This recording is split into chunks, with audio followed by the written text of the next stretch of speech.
നല്ല ആഹാരം ഉണ്ടാക്കാനാണല്ലോ അവളെ ഞാൻ കല്യാണം കഴിച്ചിരിക്കുന്നത്. അതിന് പ്രത്യേകിച്ച് പറയേണ്ട ആവശ്യമില്ലല്ലോ. ഇതിന് ഉപ്പ് കൂടുതലാണ്. നമ്മൾ കൂടുതൽ ആൾക്കാരും എപ്പോഴും ഒരു ഷോപ്പിൽ പോയാലും ചുമ്മാ ഒന്ന് വിഷ് ചെയ്യുക, ലോഹ്യം ചോദിക്കുക, ബിസിനസ് എങ്ങനെയുണ്ട്, ചുമ്മാ ഇതൊരു പ്രാക്ടീസ് ചെയ്ത് നോക്ക്. ഒരു ഹോട്ടലിൽ പോയി നല്ല ഫുഡാണ് നല്ലതാണെന്ന് ചുമ്മാ മുഖത്ത് നോക്കി പറഞ്ഞു. കാരണം കേരളത്തിൽ അങ്ങനെ പറയുന്നവർക്ക് ഭയങ്കര ഡിമാൻഡാണ്. കാരണം എന്താണ്, രാവിലെ മുതൽ വരുന്നവൻ കുറ്റം മാത്രമേ പറഞ്ഞിട്ടുള്ളൂ. ആദ്യമായിട്ട് ഒരാൾ നല്ല ഫുഡാന്ന് പറയുന്നത്. ജീവിതത്തിൽ മലയാളിയെ സംബന്ധിച്ച് കേരളത്തിലൊരു പ്രത്യേകിച്ച് നിങ്ങൾ ശ്രദ്ധിച്ച് നോക്കി, അവർ ആദ്യമായിട്ടായിരിക്കും ചിലപ്പോൾ ജീവിതത്തിൽ കേൾക്കുന്നത് ഒരാൾ മുഖത്ത് നോക്കി നല്ലതായിട്ടുണ്ടെന്ന് പറയുന്നത്. അങ്ങനെ ഒരുത്തരും പറയുകയില്ല. കാരണം ഇവിടെ ഇതൊരു നല്ല സാധനമാണെങ്കിൽ ആ നല്ല സാധനം കഴിക്കാനാണല്ലോ ഞാൻ കാശ് കൊടുക്കുന്നത്, പിന്നെ അവനോട് നന്ദി പറയേണ്ട കാര്യമില്ലല്ലോ. ഇതാണ് നമ്മുടെ ആറ്റിറ്റ്യൂഡ്. ചീത്തയാണ് നമ്മൾ കൃത്യമായിട്ട് പറയും. ഒരു ഓഫീസിൽ വർക്ക് ചെയ്യുന്ന ഒരു എംപ്ലോയി നന്നായിട്ട് വർക്ക് ചെയ്താൽ നിങ്ങൾ നന്നായിട്ടാണ് വർക്ക് ചെയ്യുന്നത് കേട്ടോ എന്ന് മുഖത്ത് നോക്കി പറയുന്നത് എത്ര പേരുണ്ട്. കാരണം നന്നായിട്ട് വർക്ക് ചെയ്യാനാണല്ലോ അവന് ശമ്പളം കൊടുക്കുന്നത്. അത് പ്രത്യേകിച്ച് പറയേണ്ട ആവശ്യമൊന്നുമില്ലല്ലോ. അത് പറഞ്ഞാൽ അയാൾ കുറച്ചുകൂടെ നന്നായിട്ട് ചെയ്യും. പക്ഷേ അത് പറയുകയല്ല, നമ്മൾ വിട്ടുകൊടുക്കില്ല. വീട്ടിൽ പിള്ളേർ നല്ലത് ചെയ്താൽ നമ്മൾ പറയത്തില്ലല്ലോ. നമ്മൾ ചീത്ത ചെയ്യുന്ന രാവിലെ മുതൽ അവനെ ഇറിറ്റേറ്റ് ചെയ്തുകൊണ്ടിരിക്കും.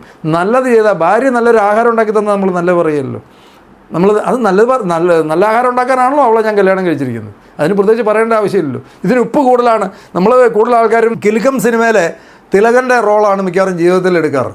നമ്മൾ വീട്ടിൽ ഇരുന്ന് ചെയ്തുകൊണ്ടിരിക്കുക, ഒരു സാധനം കൊണ്ട് ഇത് എന്ത് ആർക്ക് വേണ്ടിയാണ് ഉണ്ടാക്കിയിരിക്കുന്നത്, ഇതാണ് ഇവിടെ ഇന്ന് ഉണ്ടാക്കി വെച്ചിരിക്കുന്നത്, ഈ പറഞ്ഞ ഈ ലെവലിൽ നമ്മൾ ജീവിച്ച് മരിക്കുകയാണ് ചെയ്യുന്നത്.